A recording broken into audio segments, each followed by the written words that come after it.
आयड़ नदी जो है अपने वेग में ज़बरदस्त बह रही है। हाँ, ये तो अब नदी के बहाव के बाद ही पता चलेगा, लेकिन अभी तो बहुत ही खूबसूरत है। आयड़ की नदी लगातार बहती जा रही है। अशोकनगर से सीधा दृश्य आप देख पा रहे हैं, जहाँ नदी अपने पूरे वेग में, और नदी बड़ी 2-2.5 फीट और भी ऊपर चली है। देखने वाली बात यह है कि क्या नदी, आयड़ नदी में क्या कुछ बसता है, क्या कुछ रहता है, क्या कुछ, क्योंकि बड़ी स्ट्रक्चर के साथ इंजीनियरों ने दावा किया था कि एक भी चीज़ नहीं उखड़ने वाली है, लेकिन बाद ही पता चलेगा कि क्या तो कुछ गया और क्या कुछ आया। अभी भी देखें काम चल रहा है, जेसीबी अभी भी यहाँ खड़ी हुई है और दृश्य आपके सामने है। अपने वेग के साथ नदी बहती जा रही है, बहती जा रही है, बहती जा रही है। तो बहुत ही खूबसूरत दृश्य है। उदय सागर झील में जा रहा है। उदय सागर के गेट भी खोल दिए गए हैं, उसका पानी जी आगे अगली झीलों में जाना है। कुल मिलाकर झीलों की नगरी जो है लबालब, फतेह सागर भी कल लगभग फुल होने की कतार पर है, और उसकी भी मंदार नहर जो है वो भी आ रही है।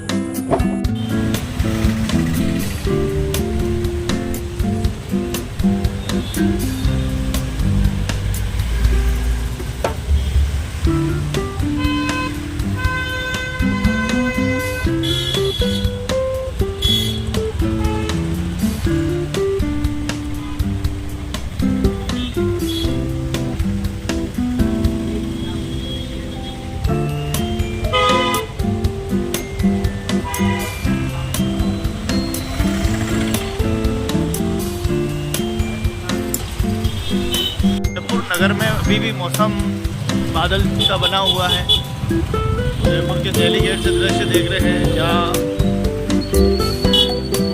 मौसम, मोटी मोटी बिल्डिंगें,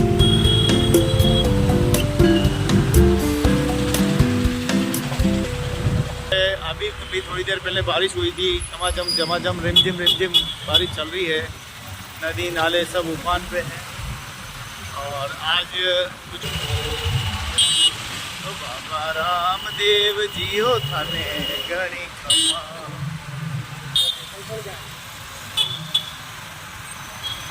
बाबा रामदेव जी हो थाने गणी खमा। तो नगर में आज बाबा रामदेव जी की यात्रा और नगर को सजा दिया गया है। बापू बाजार से यात्रा निकलेगी, तैयारियां हो रही है, कुछ आवाज आ रही है। प्रमुख शिवसेना के लाखन सिंह भगवान साहब हमारे मध्य मौजूद हैं, और आज यहाँ पर शिवसेना प्रीमियर लीग के ट्रॉफी अनावरण का प्रेस वार्ता रखी गई। सबसे पहले तो शिवसेना के लिए एक बार जोरदार वाली तालियां हो जाती है। कार्यक्रम को आयोजित कर रहे हैं राहुल राठौड़ और रविराज जी सोनी। एक बार इन दोनों के लिए जोरदार, दोनों खड़े हो जाए। राहुल जी राठौड़ और रविराज जी सोनी, और इसके साथ में विनोद जी हैं। विनोद जी तालियां हो जाए जोरदार, ये भी स्टूडेंट को काफी सपोर्ट कर रहे हैं। अब प्रेस वार्ता शुरू की जाती है, तो अपने हिसाब से आप पत्रकार बंधु अलाइन कर ले, किस तरह से क्या सवाल पूछने हैं। शुरुआत आप सभी पत्रकार बंधुओं का, आप लोग यहाँ पधारे, आपका स्वागत करता हूँ, आपको धन्यवाद देता हूँ। बड़ा ही सौभाग्यशाली हूँ कि बाला साहब के नेतृत्व में हम लोग पूरे राजस्थान पे काम कर रहे हैं, और माननीय एकनाथ शिंदे जी उसकी डोर संभाल रहे। उसी को आगे बढ़ाते हुए हमारे रविराज जी, इनके समस्त पदाधिकारी, मैं नाम नहीं ले पाऊँगा तो बता दूँ, इन लोगों ने जो एक नया अध्याय जोड़ा है युवाओं को आगे लाने का, हमारे खिलाड़ियों को आगे लाने का। ये इनाम, अभी मेरे मित्र बोल रहे थे कि 1,51,000 है, ये बहुत उनके लिए छोटे हैं। जो आज इससे उनको प्रोत्साहन मिलेगा, उनको ये जगह मिलेगी और ये प्लेटफॉर्म मिलेगा, तो अगले साल और उससे ज़बरदस्त वो खेलेंगे। खेल मंत्री को तो हमने इन्वाइट कर चुके हैं, अब राज्य मंत्री वगैरह वो बाकी रहेगा, हमारा वो भी हो जाएगा 5। अब मैं राहुल जी से निवेदन करना चाहूंगा कि इस टूर्नामेंट की रूपरेखा किस तरह से रहेगी, उसके बारे में थोड़ा ज्ञान। अभी जैसे क्रिकेट का दौर चल रहा है, हर क्षेत्र में मतलब खेल को आगे बढ़ाया जा रहा है, तो हमने भी सोचा कि क्रिकेट कराएं, और ये T20 क्रिकेट टूर्नामेंट है, इसमें राजस्थान के जितने भी नेशनल प्लेयर हैं वो भी खेल रहे हैं, जो भी मतलब राजस्थान रिप्रेजेंट कर रखे हैं, जैसे मतलब अंडर 19 अंडर 20 रणजी प्लेयर वो सब खेल रहे हैं और बहुत अच्छा आयोजन है और पूरा लाइव चलेगा और मजा आएगा देखने में भी। मैचेस किस तरह से होंगे सर? ये लीग मैचेस होंगे और फिर सेमीफाइनल फाइनल होंगे। ये कब से शुरू होंगे, कितनी टीमें होगी? वो 16 टीम भाग ले रही है पूरे राजस्थान से, अलग अलग जिले से आ रही है और इसमें क्या कहते हैं 16 टीम भाग ले रही है और 14 अक्टूबर से लेकर 23 अक्टूबर तक आयोजन पूरा रखा गया है। ये 20 ओवर का मैच है, T20 क्रिकेट टूर्नामेंट है। एक दिन में कितने मैच होंगे? एक दिन में 3 मैच होंगे लगभग और फाइनल को सेपरेट रखा है। 23 तारीख को तो पूरा फाइनल होगा और भव्य प्रोग्राम हम करेंगे। नॉकआउट बेसिस पे लीग मैचेस, लीग मैच एक टीम के 3 मैच है। 14 से 23 अक्टूबर है। और इनामी राशि के अलावा भी किस तरह के पुरस्कार रहेंगे? ट्रॉफियां हैं, जैसे अभी हमारा ट्रॉफी अनावरण प्रोग्राम भी हमने रखा है जल्दी और कन्हैयालाल श्री कन्हैयालाल जी के सुपुत्र बेटे हैं, इसमें उनकी मतलब ये जितना भी ट्रॉफी जो ट्रॉफी का इनाम है उनकी तरफ से हमें मतलब उनके सौजन्य से मतलब दी है ट्रॉफी। बेस्ट ऑलराउंडर, बेस्ट हाँ, बेस्ट बैट्समैन पूरा बीसीसीआई पूरे 15,000 एंट्री फीस है और मेडल सेट का 11,000। इससे पहले भी कोई ऐसा क्रिकेट टूर्नामेंट आयोजित किया था शिवसेना? में बॉम्बे में रखा है शिवसेना की उदयपुर में प्रथम बार है। उदयपुर राजस्थान प्रथम बार है शिवसेना प्रीमियर लीग। क्रिकेट से कौन से खिलाड़ी अच्छे आ रहे हैं जिनको नेशनल इंटरनेशनल खिलाड़ी? जैसे यहाँ से आपने सुना होगा चंद्रपोल सिंह जो रणजी प्लेयर है, रजत छापरवाल वो रणजी प्लेयर है, ऐसे काफी सारे मतलब प्लेयर जो रणजी प्लेयर वो खेलने आ रहे हैं यहाँ पर इस टूर्नामेंट में।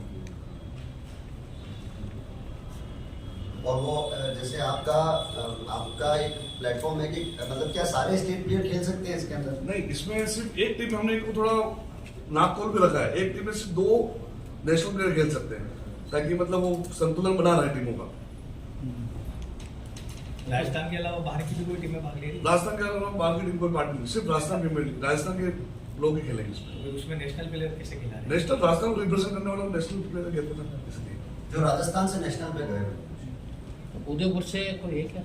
उदयपुर से बहुत सारे कम से कम हर टीम में उदयपुर से एक राजस्थान प्लेयर है हर टीम। नीति के रूप में अभी आप शायद आप लोगों को पता है या नहीं, मैं बता देता हूँ कि एकनाथ शिंदे जी जब से राष्ट्रीय अध्यक्ष बने हैं हमारे, उसके बाद उन्होंने दूसरे राज्यों में भी पार्टी को बहुत मजबूती से आगे बढ़ाया है।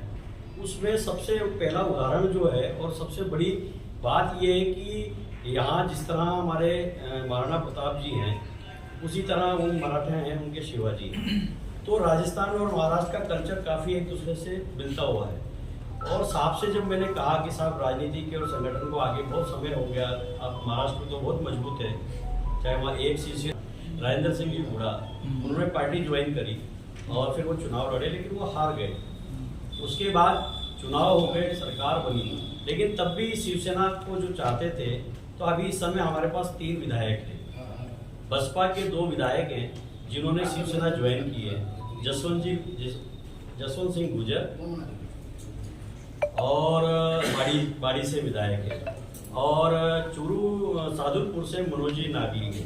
एक रितु बनावत है जो इंडिपेंडेंट है, किसी वो उन्होंने सहयोग दिया है क्योंकि हमारे कानून के अकॉर्डिंग निर्दलीय पार्टी ज्वाइन नहीं कर सकता, लेकिन एक तरीके से वो शिवसेना के समर्थन में और शिवसेना में ही है। तो राजनीति पटल पे तो हमने ये शुरुआत कर दी है। संगठन का ढांचा है तो बहुत जल्द एक बार पूरा राजस्थान का मैं दौरा करूंगा। अभी हम तीसरे मोर्चे पे आए 2028 में। तो ये तीसरी शक्ति बनने की आप कोशिश कर रहे हैं राजस्थान में? कोशिश तो हर व्यक्ति चाहता है कि तीसरी शक्ति बने, लेकिन उस कोशिश ही नहीं, प्रयास ही नहीं, उस पर हमने अमल भी करना शुरू कर दिया है। और उसी का उदाहरण है कि इस समय अगर हमारे पास 3 विधायक और 1 उनके मंत्री हैं तो पार्टी तो तीसरे मोर्चे की तरफ जाने का मूवमेंट। महाराष्ट्र में जो शिवसेना का गुट हो गए वहाँ पे जी, वो जो दूसरा गुट है वो जिस तरीके की उसका शिवसेना के जो ठाकरे साहब थे उनका जो चरित्र था उसके विपरीत जाके जो काम कर रहे हैं, तो शिवसेना से लोगों का एक मोह भंग होता जा रहा है, क्या कहेंगे? देखिए शिवसेना के तो 2 गुट हुए हैं। किसी का नाम रख लेना और नाम के आगे पीछे शिवसेना लिख लेना या कुछ कर लेना, उसको शिवसेना नहीं कहते।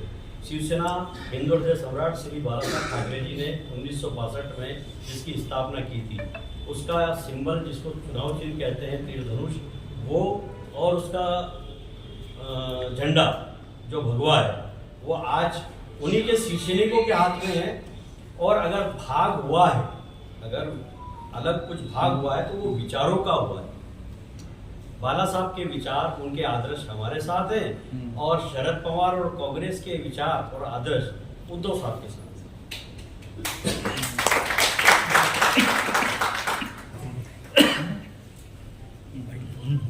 ये मैं प्रथमतः तो इन बच्चे को ये कहना चाहता हूँ कि ये बहुत ताकतवर परिवार है। इतना बड़ा हादसा झेल कर भी ये लोग अपने उस पर खड़े हैं बिना किसी के सहयोग के। तो मैं इनको साधुवाद देता हूँ, इनके परिवार को और स्वर्गीय श्री कन्हैयालाल जी को प्रणाम करता हूँ।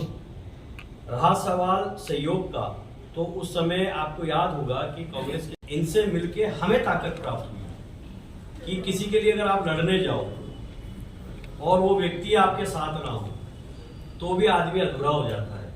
आज अगर ये हमारे साथ खड़े हैं, पूरी ताकत से हम लड़ेंगे और राजस्थान सरकार से इसकी मांग करेंगे जिनकी जमानतें हुई हैं उनकी जमानतें कैंसिल हो, उन्हें पुनः जेल में डाला जाए और उन्हें सिर्फ और सिर्फ मृत्यु दंड मिला जाए। इसका प्रयास इसके लिए हमारे अभी महाराष्ट्र से राज्यपाल बने हैं, जल्दी मैं इनको लेकर राज्यपाल साहब से मिलूंगा। उदयपुर संभाग की कार्यकारिणी के लिए शिवसेना की आप क्या कहना चाहते हैं? ये कार्यकारिणी की मीटिंग है ही नहीं। जैसे प्लेयर भी खेल रहे हैं और सारी टीमें कम से कम अभी तक हमारे टूर्नामेंट में 13 टीमें भाग ले चुके हैं। टूर्नामेंट को 1 महीना बाकी है, तो फिर प्रतियोगिता को देखते हुए, उत्साह देखते हुए राजस्थान में 13 टीमें अभी तक भाग ले चुकी है, 3 टीम एंट्री और बाकी है। और उसके आगे पूरा हमारा प्रोग्राम मतलब क्रिकेट को आगे बढ़ाना है और अच्छा क्रिकेट देखने को मिलेगा इसमें पूरा। बाला साहब ठाकरे एवं माननीय धर्मवीर आनंद दिगे साहब की स्मृति में रखा गया है टूर्नामेंट पूरा ये। और जितने भी शिवसेना के बड़े बड़े पदाधिकारी है वो हमें पूरा सपोर्ट कर रहे हैं और उनके नेतृत्व में ही पूरा टूर्नामेंट हो रहा है। और ये राजस्थान में फर्स्ट टाइम मतलब हो रहा है शिवसेना प्रीमियर लीग। नहीं, राजस्थान में पहली बार हो रहा है, लेकिन उदयपुर में पहली बार हो रहा है। ठीक है, अभी आपका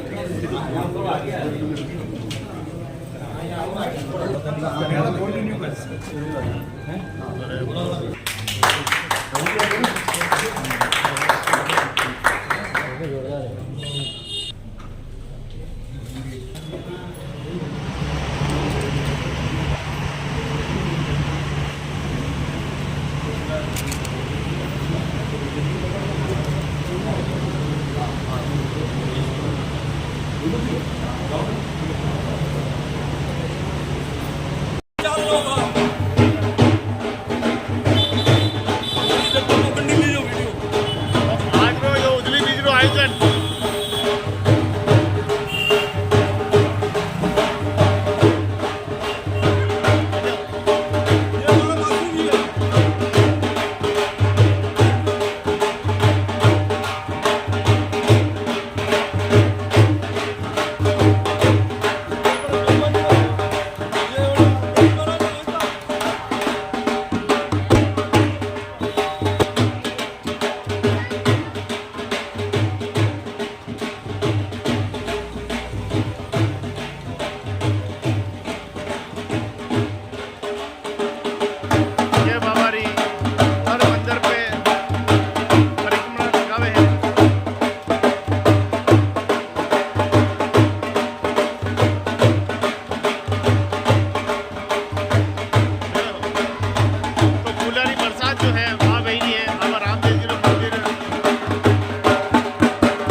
उपलक्ष्य में आज जो आप देखोगे बाबा रामदेव जी है, जगह जगह जो है भक्ति वेरी है और लगातार जो है नगर शोभा यात्रा निकली रही है। हाँ जी, आज का ही का कार्यक्रम भी हो कहीं कुछ शाम को भजन मंडली है, बाबा रामदेव की जयंती हम पूरी धूमधाम से मनाते हैं। जय हो, जय बाबा री, जय बाबा री। मैंने बताओ नहीं एक बार यार गोल रेल मांगे थे मैं बाबा री। आप देखो कि आज उजली बीज है, पूर्व अध्यक्ष उजली बीज रे उपलक्ष्य में मतलब बढ़िया वीडियो कार्यक्रम भाभी भी कार्यक्रम में वाला बोलो सभी जने जरूर में पधारे और अपनी शोभा यात्रा करावे। भी बोलो माँ, तो हर साल की तरह आज शाम को भजन मंडली है अपने यहाँ पे, हाँ। अब सबको बदलना है। जय हो। तो बड़े भाव के साथ बाबा रामदेव जी की पूजा अर्चना आज पूरे दिन यही रहता है और काफ़ी जो व्रत जो है वो रहता है, प्रसाद है सबको वितरण किया जा रहा है। कैसा हो भेज दो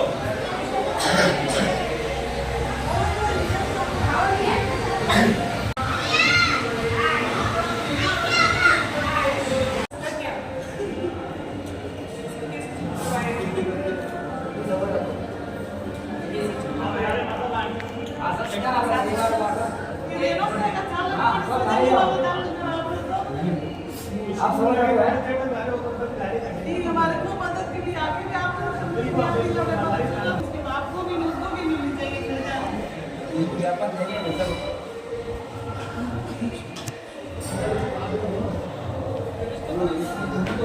जमानत भी होनी चाहिए।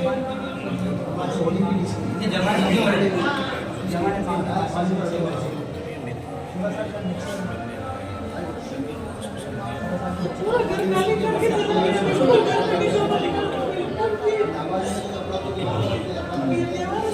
वही कुत्ता डोल लेके जाना पड़ता है।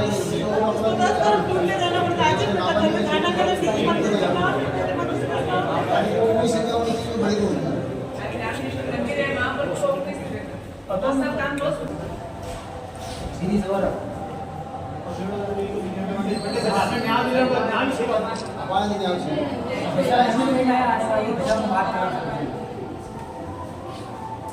सामने और काम नहीं होता के बाद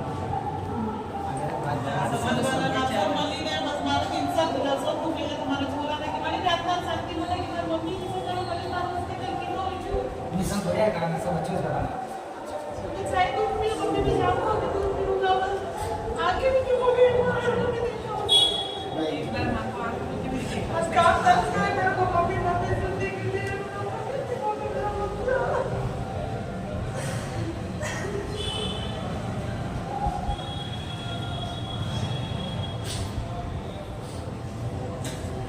जाऊंगा फिर अच्छा शरीर करके तो मैं पुलिस में जाऊंगा जितना ऐसे काम करूंगा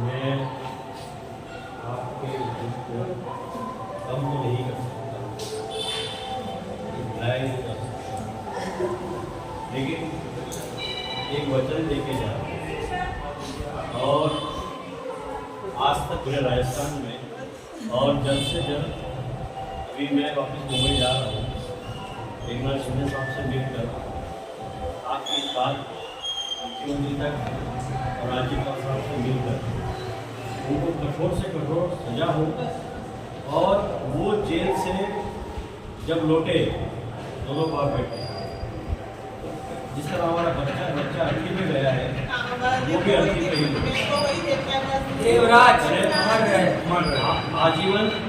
आजीवन तक जब तक उनको ऐसी सजा हो, न्याय प्रणाली से भी हम लोग प्रयास करेंगे और इसको जितना हम कर सकते हैं वो पूरा करेंगे। शिवसेना अपना तरीका जानती है, तो थोड़ा सहयोग करेंगे। तो उसको ऐसा और प्रोत्साहन होना चाहिए, रोज रोए कि मैंने जी। देवराज तेरे को क्यों मारा है? जी, हाँ, और आप ये उसको ऐसा लगे। आपसे मैं इतना ही कहूँगा कि आपके एक देवराज गए हैं, लेकिन ये सभी देवराज हैं, हम आपके देवराज हैं, उसकी कमी तो पूरी नहीं कर सकते। पूरा प्रयास रहेगा, पूरा और आपको बहुत जल्द इसका 5-7 दिन में इसका रिजल्ट भी आपको देखने को इतना ही 20 दिन हो गए और अभी तक वो सांसें ले रहा है। मैं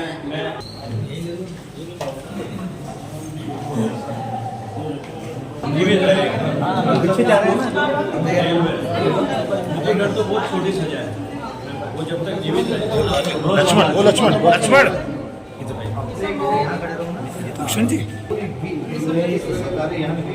मेरी बात सुनिए, ये हुआ था और एक पूर्व में कन्हैयालाल ने फैसला हुआ था जिसमें उस मुद्दे को मेरे उठाया था। 40 दिन तक मैं जेल में रहा, है ना। हिंदुत्व के मुद्दे को दबाया नहीं जाएगा। क्या किया है उसे तो अपनी माँ के आंचल से ही जो बाहर नहीं निकला हो। इस तरह अगर शिवाजी महाराज महाराणा प्रताप जी के इस पावन धरा पर ये पहला वाक्य नहीं हो रहा है कि जो मैं इनको मलीची कहता हूँ, एक समाज है, ये मलीच है, और ये मलीच राक्षस जो है दिन प्रतिदिन हमारे बच्चों को, हमारी बहन बेटियों को परेशान कर रहे हैं और करते करते वो हत्याएं करने लगे। मैं देश के समस्त उन वकीलों को और उदयपुर के आपकी मीडिया के माध्यम से एक अपील करना चाहता हूं कि अगर आप वकील हैं और आप एक पिता हैं तो कोई भी व्यक्ति उसका केस ना लड़े, ये शिवसेना की आपसे अपील है। उसे सिर्फ और सिर्फ आजीवन कारावास हो और दोनों पिता पुत्र वहाँ पर मृत्युशैया से ही बाहर आए।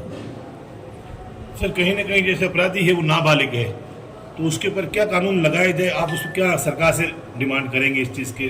कहाँ का नाबालिग है? अगर उसको ये ज्ञात है कि चाकू से आदमी मारा जाता है, वो कहाँ का नाबालिग है? वो कोई नाबालिग। आज कन्हैयालाल के हत्यारों को जमानत मिली है। देश में कहीं न कहीं न्याय प्रणाली कमजोर है। और कमजोर नहीं है, मेरे ख्याल से वो विवश है, वो मजबूर है।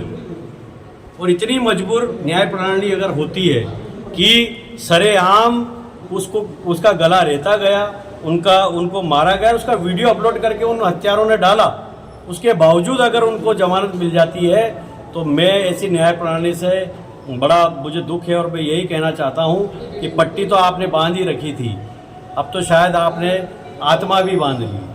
सर, एक सवाल, जैसे कि यस प्रतिज्ञा ली थी, वो प्रतिज्ञा जो उन्होंने ली है, तो मैं ईश्वर से प्रार्थना करता हूँ और शिवसेना पूरा सहयोग करेगी कि जल्द से जल्द वो चप्पल पहने और मैं अपने हाथों से उन्हें चप्पल पहनाऊँ और उन्हें न्याय मिले। और मतलब सेल्फ डिफेंस के लिए उनको कुछ तो शस्त्र सिखाना चाहिए ना, ताकि उनकी आत्मरक्षा हो सके।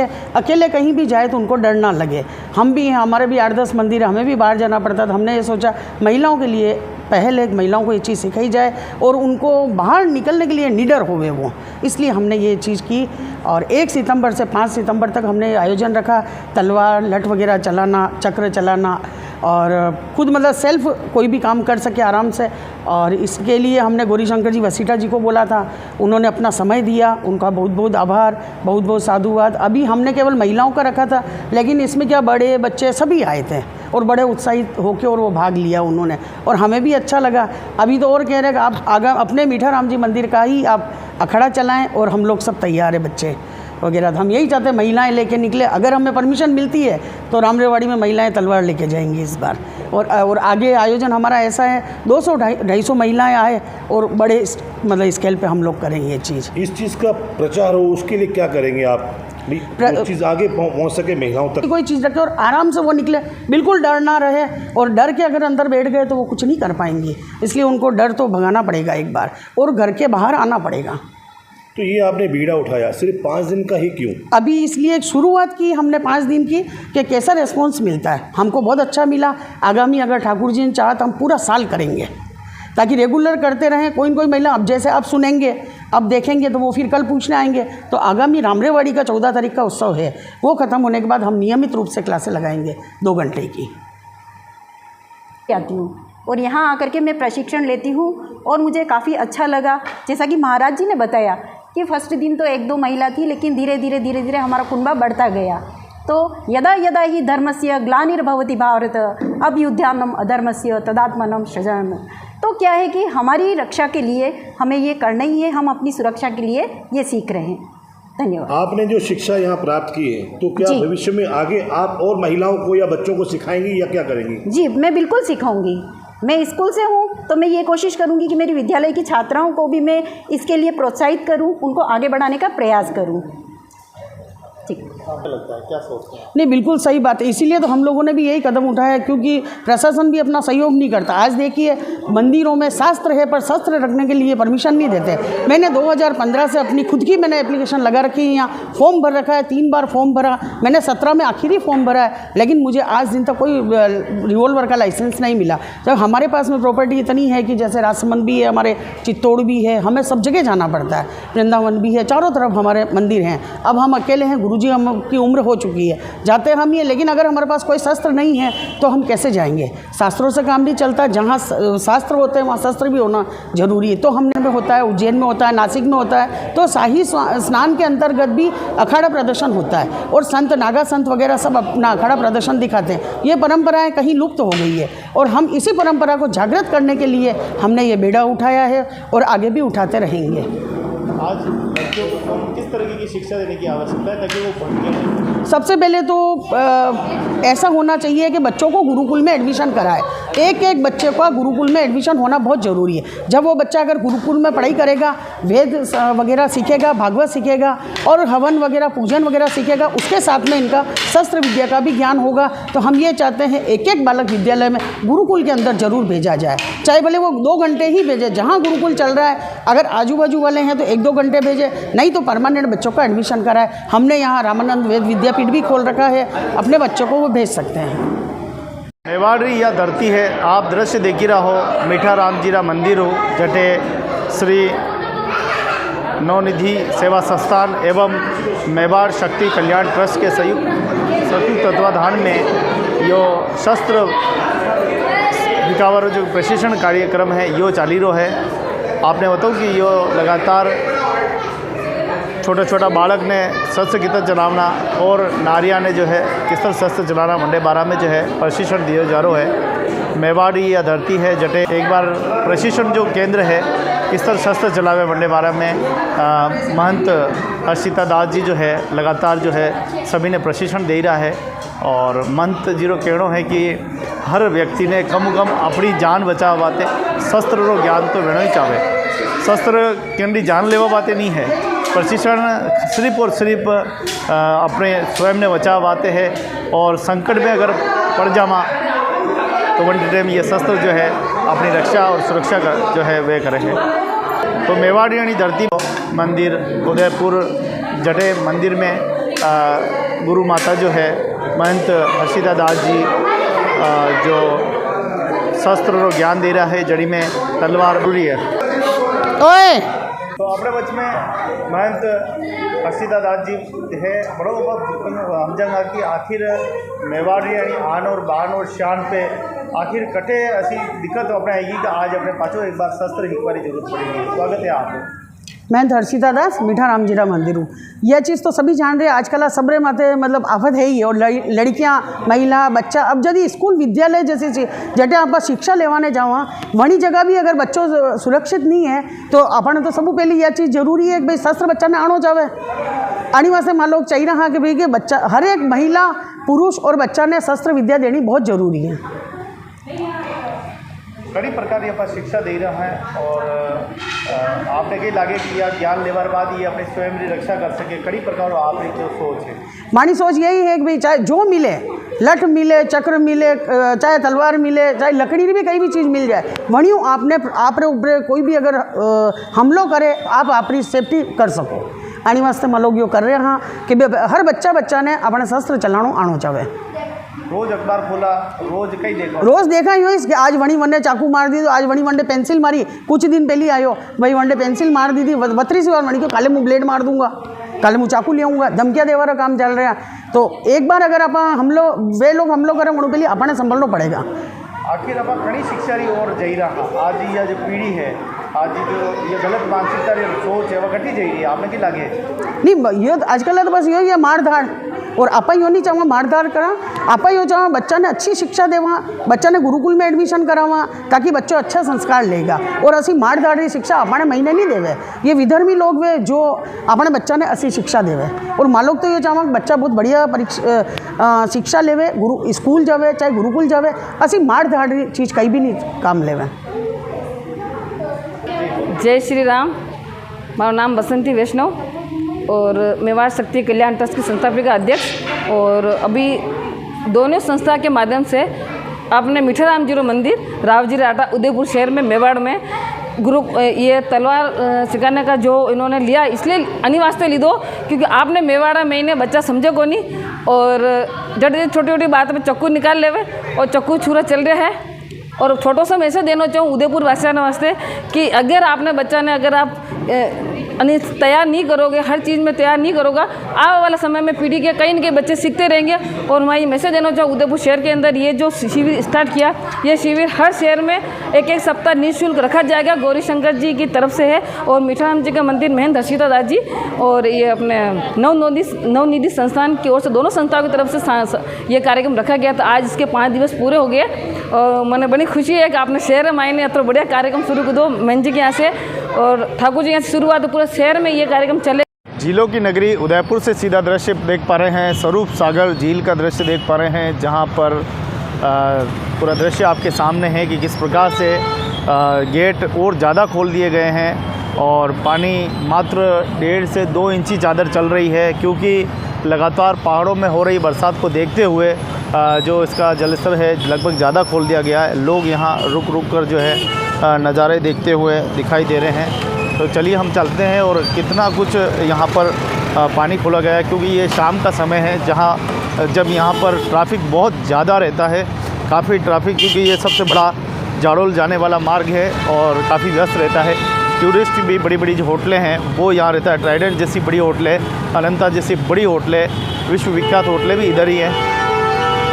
तो काफ़ी बड़ा रोड है जो जाडोल अंबाजी जाता है और ये मुख्य एक ही ऐसा मार्ग है जहाँ से शहर से होके जाया जा सकता है। तो आप देखें कि यहाँ बड़ी संख्या में लोगों का यहाँ तांता है और लगातार ये देख रहे हैं कि कितना पानी यहाँ पर आया। तो आप देखें ज़बरदस्त जलमग्न है यहाँ पे, स्थिति आपके सामने है किस प्रकार से लोग रुक रुक कर इसका पूरा आनंद ले रहे हैं। और गेट को ज़्यादा खोल दिए गए हैं, 6 इंची से लगभग ये 1 फीट के आसपास खोल दिए गए हैं ताकि पानी तेज़ गति से जो है जा सके, क्योंकि लगता है कि पीछे जो बादल आपको दिखाई दे रहे हैं पूरे छाए हुए हैं और मौसम वैज्ञानिक ने भी 4 दिनों की लगातार बरसात जो है वो बता रखी है। यह देखते हुए आप देखें कि झीलों में लगातार पानी जो है वो जा रहा है। उदयपुर के सुप्रसिद्ध फतेह सागर झील का आप दृश्य देख पा रहे हैं जहाँ झील बिल्कुल फुल होने के कतार पर है। आइए दिखाते हैं कितना कुछ पानी आया है। अभी शाम की अगर घड़ी की बात करें तो काफ़ी समय हो चुका है, रात पड़ चुकी है और घड़ी में 7:11 हो चुके हैं, अंधेरा हो चुका है और अभी हम थोड़ा थोड़ा अगर देखें तो फुल होने के कतार पे सिर्फ 6 इंची बाकी है और कभी भी ये फतेह सागर फुल हो सकता है। अगर मैं आपको गेज दिखाऊं तो थोड़ा थोड़ा ये देखिए बिल्कुल 6 इंची बाकी है फुल होने में और उसके बाद चादर जो चढ़ेगी वो 1 फीट 2 फीट 3 फीट चादर जो है वो चढ़ेगी।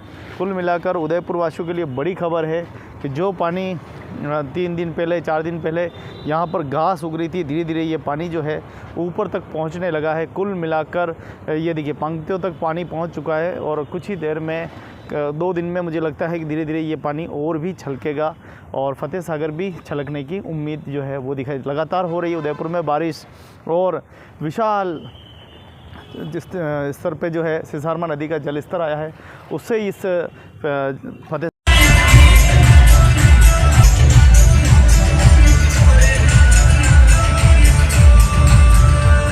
देख रहे हैं आज नगर में उजली बीच के उपलक्ष्य में बाबा रामदेव जी जो है नगर शोभा यात्रा जो है ये निकल रही है। बाबा रामदेव जी की ये नगर शोभा यात्रा रेगर समाज द्वारा हर वर्ष निकाली जाती है। इस वर्ष भी बड़े भव्य जो है नगर शोभा यात्रा जो है वो निकाली जा रही है।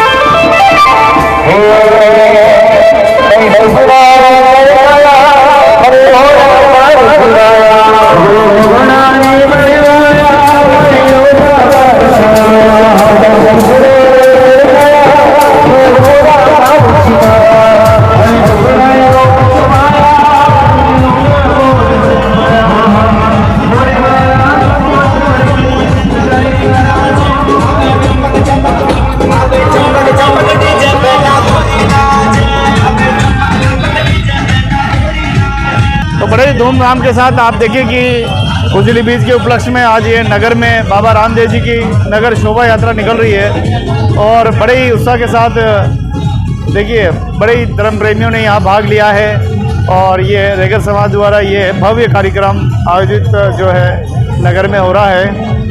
तो देखिए किस प्रकार से ये भव्य कार्यक्रम के दृश्य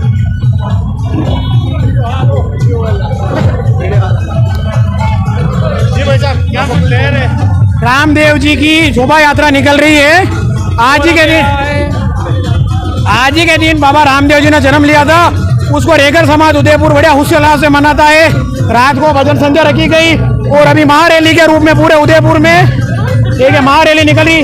हर समाज के हर युवा और हर जाति के लोग इस रामदेव जी को पर्व को मनाते हैं खुशियों से। जय बाबारी, जय बाबारी। तो जय बाबारी के साथ ये देखिए उजली बीच